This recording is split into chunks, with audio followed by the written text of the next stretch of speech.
Let me go straight across to Kyiv. I'm joined by Sofia Fedena. She is a Ukrainian MP. Sofia, thanks very much for being patient and waiting for us. I want to understand, how is Ukraine seeing the President of the United States visit? Does this mean now that the war, if anything, will escalate because Ukraine is now feeling well armed by the United States, that this is a war without an end? I would like to correct the speaker at the very beginning before I entered the live. He said about Moscow-Ukrainian war. And I would say, and every Ukrainian says, about Moscow full-scale invasion into Ukraine. Ukraine defends its people. The Ukraine defends its territory, never wanting to take any centimeter of Moscow sovereign territory that was fixed after the demise of the Soviet Union. And for Ukrainians, in this context of the defense of our future, this visit of Joseph Biden was a very strong signal that Ukraine is not alone in its fight, that Moscow Federation, injustice, totalitarianism, murders that Moscow Federation brings to Ukraine, they will not last forever. And they should be stopped by all the civilized countries.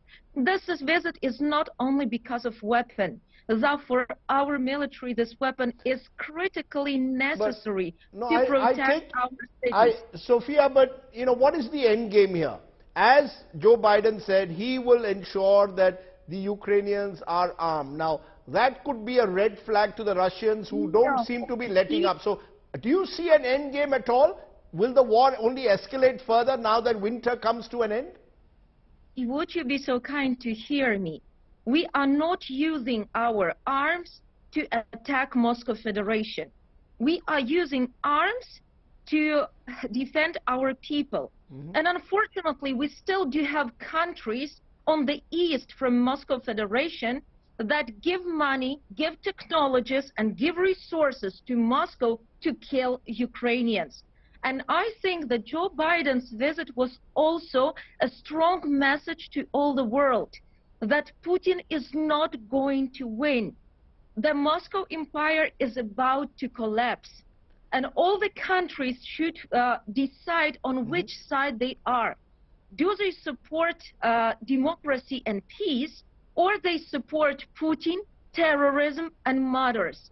If the countries can make a choice, and that choice will make sure what the future of all the countries will have.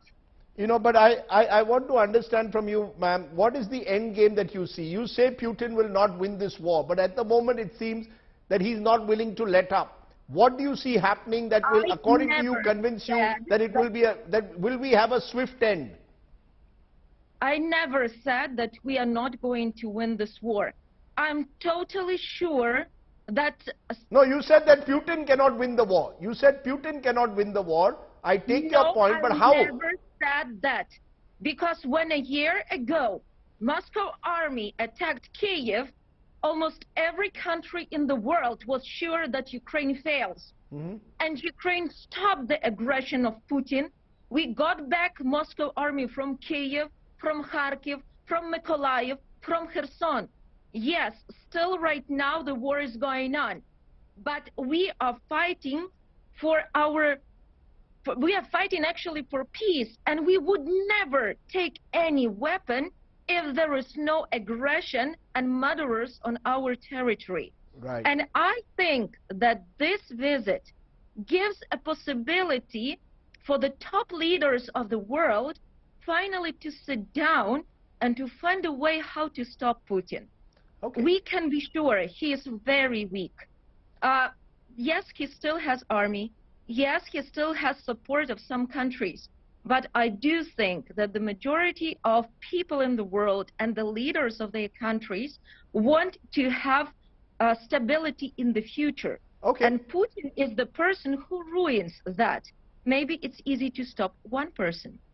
Okay, I'm going to leave it there. Clearly what you believe is that this visit will in a way bring more and more countries on the side of Ukraine to stop what you've called the invasion of Russia. They will keep putting the Not pressure. what I call, but what it is really. Okay. Moscow invaded I Ukraine. take your point. The invasion of Ukraine, not the war in Ukraine, as you call it. Appreciate, Sophia, you joining us there from Kyiv. Thank you very much.